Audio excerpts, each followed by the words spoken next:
Hello guys, it's Manik and once again I am welcome you back in our channel Literature Study at Home. তোমরা জানো আমরা paper 1 নিয়ে আলোচনা করছিলাম আর এই পেপার 1 এর আলোচনায় আমরা লিখেছি অনবদ্য টপিকগুলি সবার প্রথমে যাতে তোমাদের প্রিপারেশন সঠিকভাবে হয় এবং তোমরা খুব শীঘ্রই সবগুলো ইউনিট থেকে যথেষ্ট নলেজ অ্যাকোয়ার করতে পারো। আমাদের আজকের টপিক রিসার্চ অ্যাপটিটিউড এবং রিসার্চ অ্যাপটিটিউড থেকে ইতিমধ্যে আমরা অলরেডি একটি ভিডিও লেকচার করে ফেলেছি। আজকে হচ্ছে সেকেন্ড লেকচার এবং আজকের এই পিনাকল লেকচারে তোমরা জানতে পারবে রিসার্চ এর সবথেকে বড়, সবথেকে চর্চিত, সবথেকে বেশি গৃহীত এমন একটি টপিক যেটা হচ্ছে রিসার্চ প্রসেস। তোমরা জানো রিসার্চ বা গবেষণা আজকালকার দিনে একটি বিশেষ মাইনে রাখার মতো একটা জিনিস। তো এই রিসার্চ প্রসেস যদি মাইনিউটলি আমরা যদি স্টেপ বাই স্টেপ না জানি তাহলে রিসার্চের ক্ষেত্রে আমাদের ত্রুটি হয়ে থাকে। তাই রিসার্চের প্রত্যেকটি স্টেপ আমরা ধাপে ধাপে করব। তো তোমরা কনসেন্ট্রেট রাখো। আরেকটি বিশেষ ঘোষণা, তোমরা এই লেকচারগুলির যে পিডিএফ মেটেরিয়াল আমরা বলি বারবার যে অনেক সময় আমরা এই ভিডিওর স্লাইডে অনেক কিছু তথ্য প্রদান করি যেগুলো তোমরা লেকচার শোনাকালীন বা লেকচারকে যখন উপভোগ করছো তখন তোমরা নোট ডাউন করো। তো যাতে তোমাদের এই নোট ডাউন করতে গিয়ে সময় নষ্ট না হয় তাই জন্য আমরা চেষ্টা করছি যে সমস্ত মেটেরিয়ালগুলি আমরা পিডিএফ আকারে তোমাদেরকে শেয়ার করতে। তাই তার জন্য আমি তোমাদেরকে বলবো আমাদের টেলিগ্রাম গ্রুপ অথবা আমাদের হোয়াটসঅ্যাপ গ্রুপ জয়েন করো। সেখানে তোমরা এই সমস্ত মেটেরিয়ালগুলি পেয়ে যাবে এবং আমাদের সমস্ত পেপার 1 লেকচারের সিরিজগুলি প্রত্যেকটা হাইপার লিঙ্ক করে দিয়ে দেবো যাতে তোমরা ইজিলি অ্যাক্সেস করতে পারো। সো আর দেরি করছি না, let's go to the slide, let's enjoy today's lecture. Research process step 1, formulation of research problem. অর্থাৎ আমরা যে ব্যাপারটা নিয়ে গবেষণা করব বা যে টপিকটা নিয়ে গবেষণা করব সেটার রিলেটেড আমি ইনফরমেশন খুঁজব, অর্থাৎ কোন সমস্যাটা নিয়ে আমি এগোবো তার রেজাল্টের দিকে আমি চলব। তাই ফর্মুলেশন অফ রিসার্চ প্রবলেম প্রথমে আসে।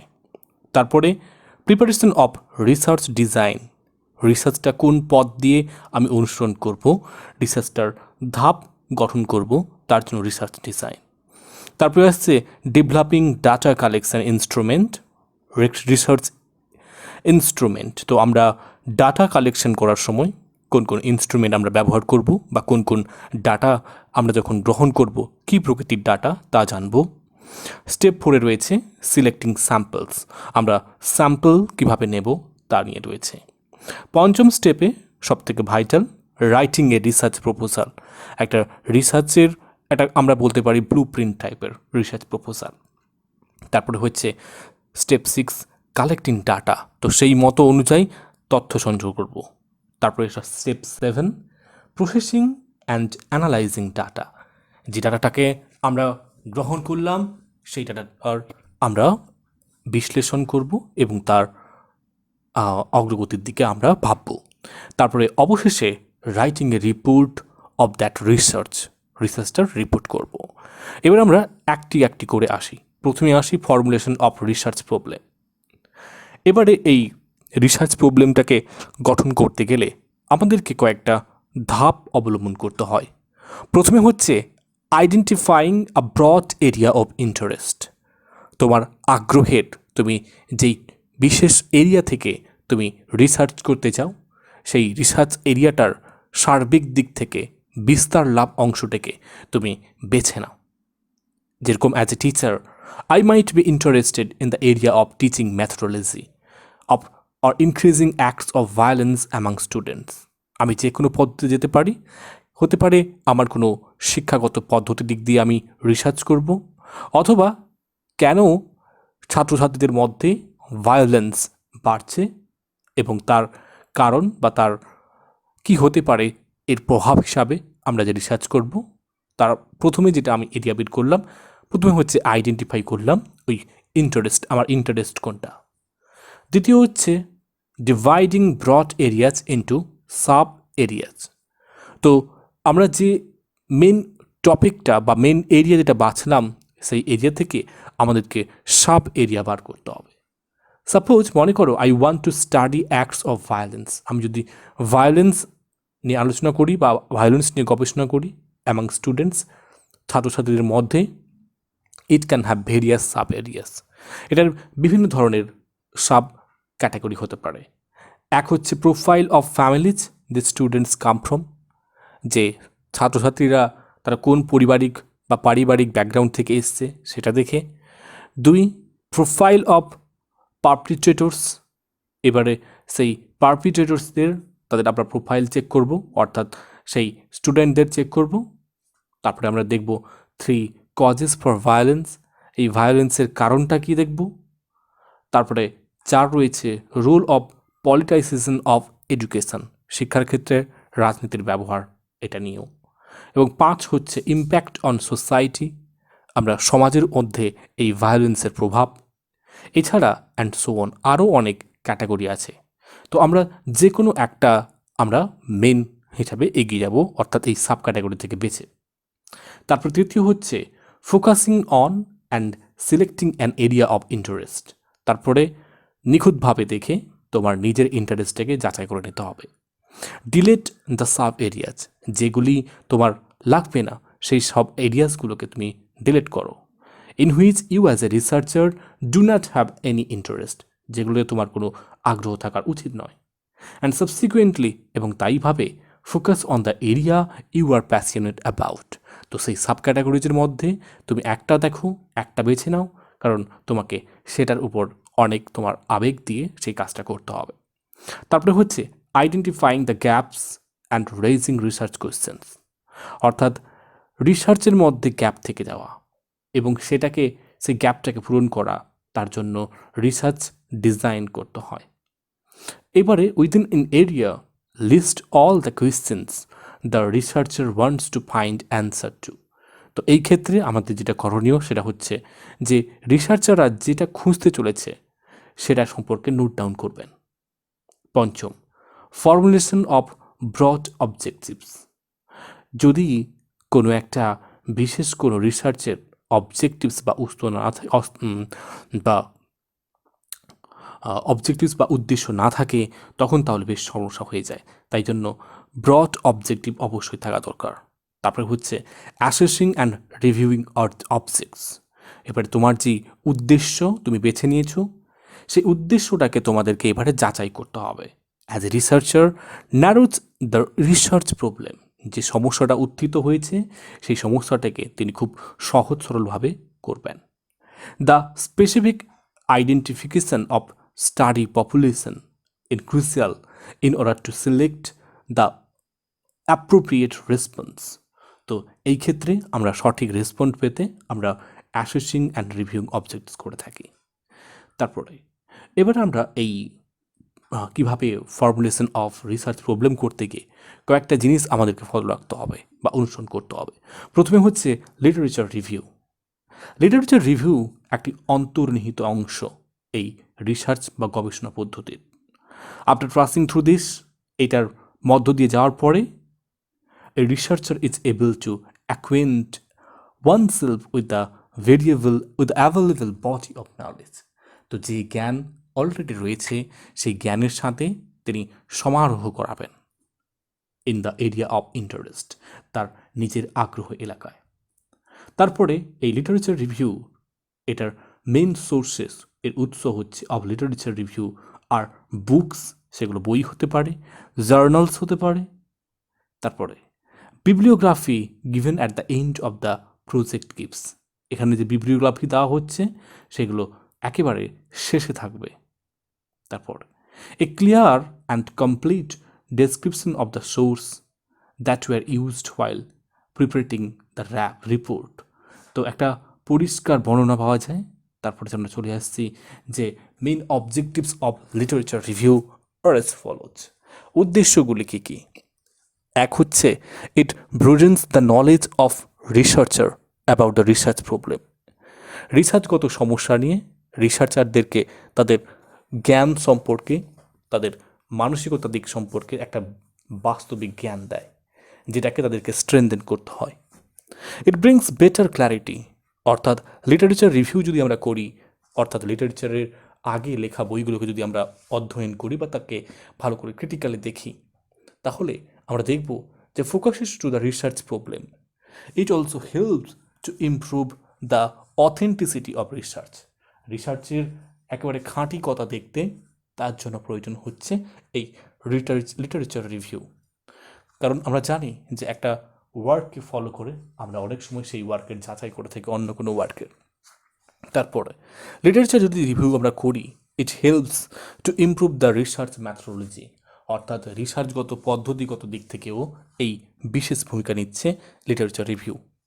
তারপরে হচ্ছে it helps to contextualise the findings, অর্থাৎ যেটাকে খুঁজে বেড়াচ্ছেন সেটা যেন একটা বিশেষ কোনো প্রসঙ্গক্রমে হতে থাকে। It means now how value addition has been done by the researcher to the existing stock of knowledge, যে জ্ঞান ভাণ্ডারটা রয়েছে তার সাথে কীভাবে নতুন জ্ঞানের যোগসূত্র ঘটাচ্ছে তা হচ্ছে এই বিশেষ লিটারেচার রিভিউয়ের দ্বারা সম্ভব। তারপর আমরা এখানে ভেরিয়েবলস আমরা দেখব। ভেরিয়েবলসকে এখানে দুটি সেপারেট ভাগে ভাগ করা হয়েছে। একদিকে রয়েছে অন দ্য বেসিস অফ কজন বা কারণের দিক থেকে। এদিকে যদি আমরা দেখি ভেরিয়েবলকে দুটি ভাগে ভাগ করা হয়েছে। একদিকে রয়েছে ইন্ডিপেন্ডেন্ট ভেরিয়েবল, যাকে সিম্বলাইজড আমরা অ্যাক্রোনিম হিসাবে আই আর ভি হিসেবে দেখাতে পারি। এই দুটি অর্থাৎ ইন্ডিপেন্ডেন্ট ভেরিয়েবলসগুলি are presumed to be cause of another variable, অর্থাৎ অন্য ভেরিয়েবলের কাজের জন্য তাকে তাড়না দেওয়ার জন্য এই ইন্ডিপেন্ডেন্ট ভেরিয়েবলের প্রয়োজন। The independent variable also known as the manipulated, experimental or treatment variable. তাই মাথায় ঢুকে নাও যে এই ইন্ডিপেন্ডেন্ট ভেরিয়েবলকে আর কী নামে চিনি। একটা জানলাম যে এক্সপেরিমেন্টাল, ম্যানিপুলেটেড এবং ট্রিটমেন্ট ভ্যারিয়েবল। এইরকম ভ্যারিয়েবলগুলি ম্যানিপুলেটেড বাই দ্য রিসার্চার, যেগুলির উপর রিসার্চার অর্থাৎ গবেষক তার সম্পূর্ণ অধিকার রয়েছে, সম্পূর্ণ অধিকারের মাধ্যমে তিনি পরিবর্তন করেন। তারপর হচ্ছে ডিপেন্ডেন্ট ভেরিয়েবল, যাকে আমরা ডিভি নামে চিনব, আর the presumed effect or outcome, এখানে একটা ফলাফল সম্পর্কে বলা হয়েছে। ডিপেন্ডেবল বা dependent variables are influenced by one or more independent variables. এগুলির মূলত কার্যক্ষমতা কে করে থাকে, যে এই ইন্ডিপেন্ডেন্ট ভেরিয়েবল বলি। In research, for example, in the study about of coaching on student performance, বাচ্চাদের পারফরমেন্স জানতে, the coaching is for and student performance, so not for, it's the coaching is independent variable, and on the other hand the student performance will be discussed as dependent variable। কারণ এই যে পড়াশোনার পারফরমেন্সটা এটা আমরা দেখতে পাবো তখনই যখন আমরা ইন্ডিপেন্ডেন্ট ভেরিয়েবলটা কাজে লাগাবো, সেখান থেকে আমরা অনুভব করতে পারবো যে কী রেজাল্ট হবে। তাই ডিপেন্ডেন্ট ক্লজকে ডিপেন্ড করতে হয় ইন্ডিপেন্ডেন্ট ক্লজ বলছি ভেরিয়েবলের উপরে। তারপরে আসছি on the basis of addition, intervening variables, there are also termed as meditator variable. এটা কি common, the establish link between, এখানে একটা ভিত্তি স্থাপন করে। একটা হচ্ছে ইন্ডিপেন্ডেন্ট ভেরিয়েবল আর একটা হচ্ছে ডিপেন্ডেন্ট ভেরিয়েবল, এই দুটোর মধ্যে। These are variables through which one variable affects another variable, যেখানে একটা ভেরিয়েবল আরেকটি অন্য ভেরিয়েবলকে তার উপর তার কর্মক্ষমতা দেখায়। ফর এক্সাম্পল, উদাহরণস্বরূপ, tissue damage is an intervening variable in smoking and lung cancer relationship. So here independent variable that is tissue damage, okay, এবং সেখানে ডিপেন্ডেন্ট ভেরিয়েবল হচ্ছে লাং ক্যান্সার রিলেশনশিপ। এবারে চলে আসি extraneous variable. In real life situation there can be many factors or variables that may affect the outcome. একটা result হওয়ার ক্ষেত্রে সেই রেজাল্টকে ত্বরান্বিত করতে পারে বা রেজাল্টটিকে তার অভীষ্ট যে উদ্দেশ্যে বা যতটুকু আমরা আশা করেছিলাম তার নিরিখে যদি সমস্যা বা কিছু হয়ে থাকে, তারা বলছে আউটকাম ভেরিয়েবলের তখন ভূমিকা থাকে। There can be many factors or variables that may affect the outcome. These variables are termed as extraneous variable. এগুলোকে extraneous variable বলা হয়। They actually compete with independent variable. এটা প্রায় একেবারে সমগোত্রীয় হয়ে যায় ইন্ডিপেন্ডেন্ট ভেরিয়েবলের সাথে যখন আমরা কোনো ফলাফল নিয়ে আলোচনা করি। এবারে আমরা চলে আসছি তৃতীয় কি পয়েন্ট, সেটা হচ্ছে হাইপোথেসিস। হাইপোথেসিসের সংজ্ঞা বিভিন্নজন বিভিন্ন দিয়েছেন, তবে বেরির মতে a hypothesis is a proposition in testable form and predicts a particular relationship between two or more variables. তো বোঝা গেল যে এটি একটি টেস্টেবল ফর্ম, যেটা সাধারণত একটা সূত্র বা একটা সম্পর্ক সূচিত করে, যেটা দুই বা তার বেশি ভেরিয়েবলের মধ্যে। If researcher thinks that a relationship exist, যদি আমাদের গবেষক যদি ভাবেন যে তার রিলেশনশিপ সম্পর্কে যে যদি কোনো আছে, অর্থাৎ he should first state it as a hypothesis and then test the hypothesis in the field. তো কোনো একটা বিশেষ ব্যাপারে তিনি যদি সন্দেহ করে থাকেন যে কোনো একটা সূত্র রয়েছে, তাহলে সেই সূত্রের খোঁজে তিনি বেরান এবং সেই খোঁজটার সমাপ্তিতে তার যদি খোঁজ সম্পন্ন হয়ে থাকে, তাহলে তিনি হচ্ছেন successful as a researcher in using hypothesis. এবারে এর ফাংশন বা কাজ কি হাইপোথেসিসের? It brings clarity, precision and focus in research process. রিসার্চের পদ্ধতিতে এটা আমাদের স্পষ্টতা, আমাদের পুঙ্খানুপুঙ্খতা এবং আমাদের লক্ষ্যটাকে স্থির রাখতে সাহায্য করে। তারপরে আসছে ইট ফ্যাসিলিটেটস ফর্মুলেশন অফ থিওরি। কোনো বিশেষ থিওরিকে তার গঠন ইত্যাদিতে এই আমাদের হাইপোথেসিস সাহায্য করে। It provides a direction to the research by defining the variables. এছাড়া রিসার্চের কোন দিকে যাওয়া উচিত এবং কোন ভেরিয়েবল আমাদের কাছে মনে হচ্ছে যে এটি বেশি কার্যকরী সেটা। এছাড়া ইট এনহ্যান্সেস অবজেক্টিভিটি। এটা আমাদেরকে রিসার্চের মধ্যে নিজেদের সাবজেক্টিভ প্রয়োগটা না ঘটিয়ে অবজেক্টিভ প্রয়োগে সাহায্য করে। ইট প্রিভেন্টস ব্লাইন্ড রিসার্চ। যে রিসার্চে তার কোনো উদ্দেশ্য থাকে না, তার কোনো অভীষ্ট লক্ষ্য থাকে না, তখন সেটা কি করে, এই হাইপোথিসিস যদি থাকে তাহলে সেই সমস্যাটা হয়ে থাকে না। তারপর ইট প্রোভাইডস এ টেম্পোরারি থিওরি। এছাড়া হাইপোথিসিস আমাদেরকে একটা সময়কালীন বা আপৎকালীন একটা তত্ত্ব বা থিওরি প্রদান করে, অর জেনারেলাইজেশন অথবা সাধারণ ব্যাপার, হুইচ আফটার ভেরিফিকেশান, যেটা ভেরিফিকেশনের পরে becomes a well accepted theory. অর্থাৎ আমরা একটা অনুমান করে এগোলাম, অর্থাৎ সেই অনুমানটি যখন সঠিক হয়ে যায় তখন তার গুরুত্বটা অধিকাংশ বেড়ে যায়। তো এখানে হাইপোথিসিসের ব্যবহারটাকে দেখানো হয়েছে একটা ছকের সাহায্যে। একটা হচ্ছে টেন্টেটিভ স্টেটমেন্ট, যেটা আমরা বলছি হাইপোথিসিস, যেটা আমরা ভাবলাম, তারপরে তার মতো কালেক্টেড করলাম ডাটাগুলিকে, সেই ডাটাগুলিকে অ্যানালাইজ করলাম, অবশেষে যদি সেই হাইপোথিসিসটা কারেক্ট হয়ে যায় তখন আমাদেরকে বুঝতে হবে যে আমাদের হাইপোথিসিসের ব্যবহারটা সঠিকভাবে হয়েছে। ওকে, রিসার্চটাও তাহলে সাকসেসফুল হয়ে যাবে। এরপরে আমরা চলে আসছি নেক্সট, তা হচ্ছে টাইপস অফ হাইপোথিসিস। হাইপোথিসিসকে বিভিন্ন ভাগে ভাগ করা গেছে। এক হচ্ছে নাল হাইপোথিসিস। এটা কেমন? It is the base of a study. এটা একটা স্টাডির বেস বলতে পারি। This signifies there is no difference between two phenomena or situations. It is denoted by H0, Hn। তো নাল হাইপোথিসিসকে আমরা H0 বা Hn এর মাধ্যমে সূচিত করি। এখানে আমরা বুঝতে পারছি যে এখানে যে তাৎপর্য দেখানো হয়েছে যে সেখানে কোনো পার্থক্য নেই দুটো মুহূর্তের মধ্যে, অর্থাৎ দুটো মুহূর্তেই সমান লাগাবে। এবার উদাহরণ বলি, there is no difference between the effect of drug A and drug B. তো ড্রাগ এ এবং ড্রাগ বির সম্পর্কে কোনো আইডিয়া ছিল না।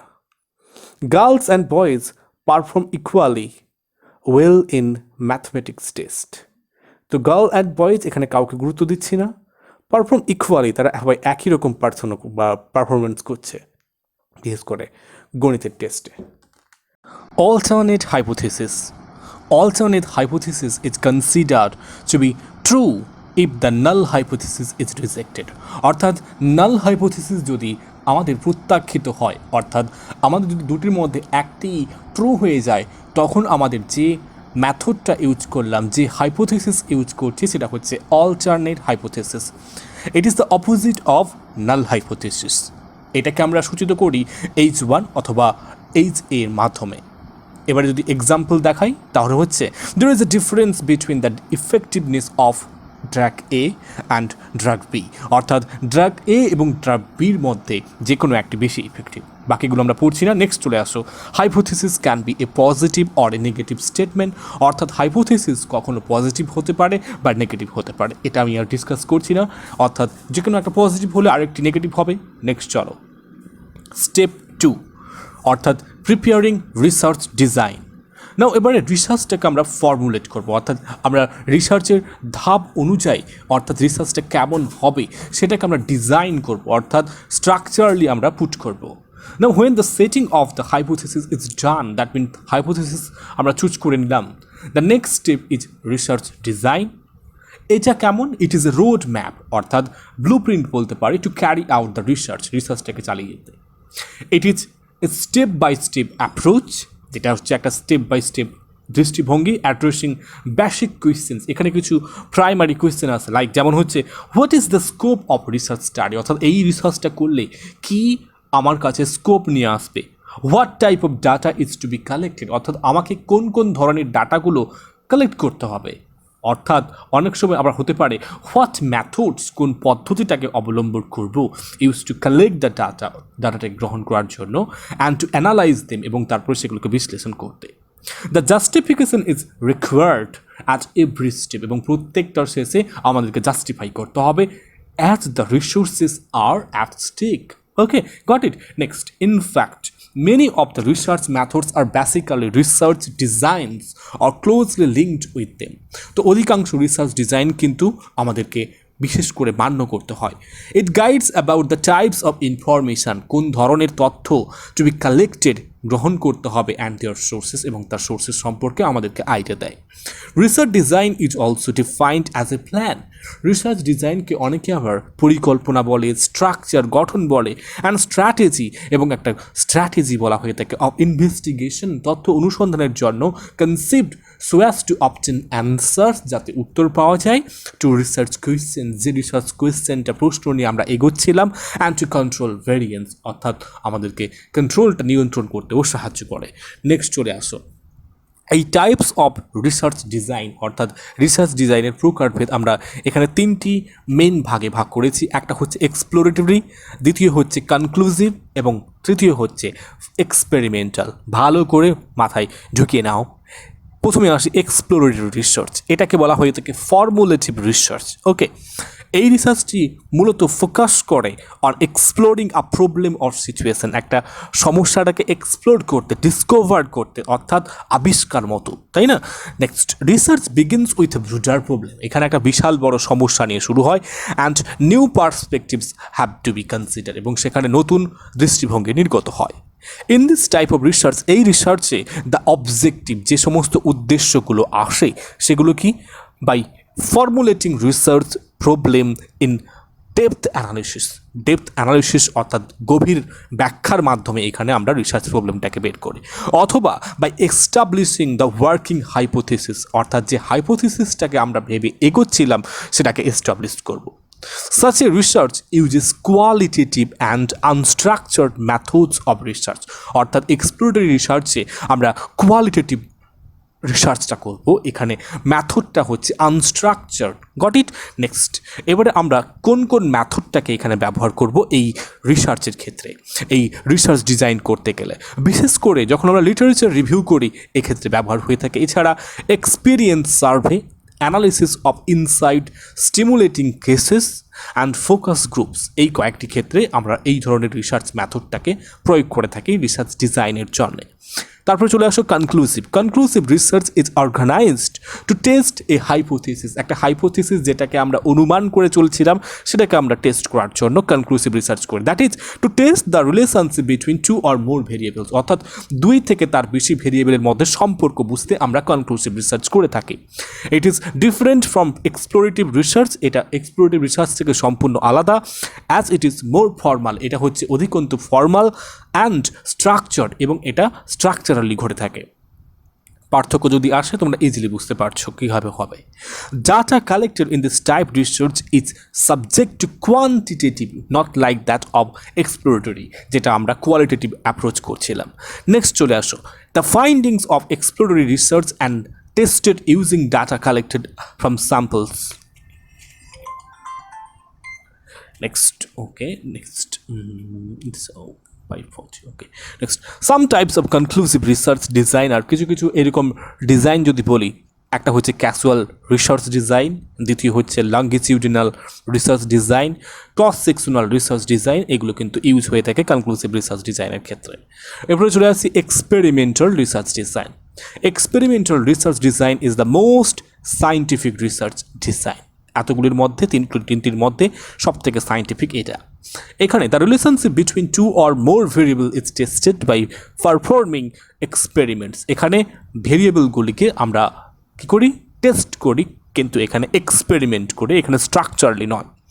এক্সপেরিমেন্টস পারফর্মড মে ইনক্লুড, এখানে কী হতে পারে, এখানে ম্যানিপুলেশন অফ স্টিমুলি, অর্থাৎ উত্তেজকের মাধ্যমে ভেরিয়েবলকে আমরা বাড়াতে কমাতে পারি। এনভায়রনমেন্ট বা পরিবেশ, এছাড়া অর অ্যান ইন্ডিপেন্ডেন্ট ভেরিয়েবল, আমরা এখানে স্বাধীন ভেরিয়েবলগুলিকে আমরা এখানে বেশি করে ইউজ করতে পারি, সেগুলোকে আমরা একটু বেশি ল্যাবরেটরির মাধ্যমে করে থাকি। তো এখানে এক্সপেরিমেন্টাল রিসার্চ ডিজাইনটা completely different from others to. Okay, next চলে আসো, এবার আমরা চলে আসছি ডেভেলপিং ডাটা কালেকশন ইনস্ট্রুমেন্ট। ওকে, যেটা হচ্ছে রিসার্চ ইনস্ট্রুমেন্ট নামেও পরিচিত। এখানে আমরা যদি কয়েকটা পয়েন্ট মনে রাখি যে ডাটা আমরা কীভাবে কালেকশন করবো তার ইনস্ট্রুমেন্ট দিক থেকে। ডাটা রিপ্রেজেন্ট ফ্যাক্টস, জানো নিশ্চয়ই ডাটাগুলি কোনো ঘটনা বা বিষয়বস্তুকে সূচিত করে, বিশেষ করে অ্যাবাউট হাইপোথেসাইজড ভেরিয়েবলস, যে সমস্ত হাইপোথেসাইজ করে ভেরিয়েবলগুলি নেওয়া হচ্ছে তাদের। ডাটা আর অ্যানালাইজড, যে সমস্ত ডাটাগুলি থাকে সেগুলোকে বিশ্লেষণ করা হয়ে থাকে to determine consistency with prediction, যেগুলো দৃঢ় সংকল্পিত হবে, যেখানে একের পর এক সজ্জিত হয়ে আসছে। বিশেষ করে কিছু ক্ষেত্রে প্রেডিকশন, অর্থাৎ আমরা ভবিষ্যৎবাণীও করে থাকি। Prediction is in the form of setting up of hypothesis, আর এটা বিশেষ ক্ষেত্রে হাইপোথেসিসটাকে সেট করার জন্য করা হয়ে থাকে। If data and prediction are consistent, যদি আমরা ডাটা এবং আমরা যদি প্রেডিকশনটাকে যদি আমরা ধ্রুবক ধরি, the null hypothesis is supported, তাহলে কিন্তু নাল হাইপোথিসিসটাকে আমরা কার্যকরী করে থাকি। If data and prediction are inconsistent, যদি এটা দুটি অসঙ্গতিপূর্ণ অর্থাৎ দুটো সিমিলার নয়, তাহলে হাইপোথিসিস ইজ নট সাপোর্টেড, সেটা আমরা হাইপোথিসিসটাকে আমরা গ্রহণযোগ্য করি না এবং সেটাকে আমরা প্রত্যাখ্যান করে রিজেক্টেড করি, অথবা অল্টারনেট হাইপোথিসিসটাকে ব্যবহার করি। এবারে আমরা ডাটাকে বিভিন্ন ভাগে ভাগ করেছি। প্রথমে হচ্ছে প্রাইমারি ডাটা এবং secondary data. Primary data are collected for the purpose of current research project, বিশেষ করে বর্তমান কোনো রিসার্চ প্রজেক্ট নিয়ে কাজ করতে আমরা যে কারেন্ট রিসার্চের জন্য যে আমরা ডাটাটাকে কালেক্ট করি সেটা হচ্ছে প্রাইমারি। যেখানে secondary data are collected for some other research, অন্য কোনো রিসার্চের ক্ষেত্রে আমরা উদ্দেশ্যে যেটা কালেক্ট করি সেটা হচ্ছে সেকেন্ডারি রিসার্চ বা secondary data. Secondary data are collected, যে সমস্ত সেকেন্ডারি ডাটাগুলো সেগুলো সংগ্রহ করা হয়ে থাকে এক্সটার্নাল সোর্স থেকে, অর্থাৎ বাইরের উৎস থেকে, যেমন হচ্ছে TV, radio, internet, magazines, books, news paper, এগুলি থেকে। এবারে দ্বিতীয় আসি objective data and subjective data. Objective data সেগুলো হচ্ছে স্বাধীন ডাটা, অর্থাৎ যে কোনো সিঙ্গেল পার্সনের, কোনো ব্যক্তির ওপিনিয়ন হতে পারে সেই ডাটাটাই। অন্যদিকে subjective data can be an individuals opinion, একজনের ব্যক্তিগত মতবাদ। ওকে, এছাড়া it can be depended upon the researcher, এবং এটা যিনি গবেষণা করছেন তিনি নিতে পারেন, না নিতে পারেন, এটা হচ্ছে সাবজেক্টিভ ডাটা। তারপরে আসি কোয়ালিটেটিভ ডাটা এবং কোয়ান্টিটেটিভ ডাটা। এই টার্মটি তোমরা অলরেডি জানো।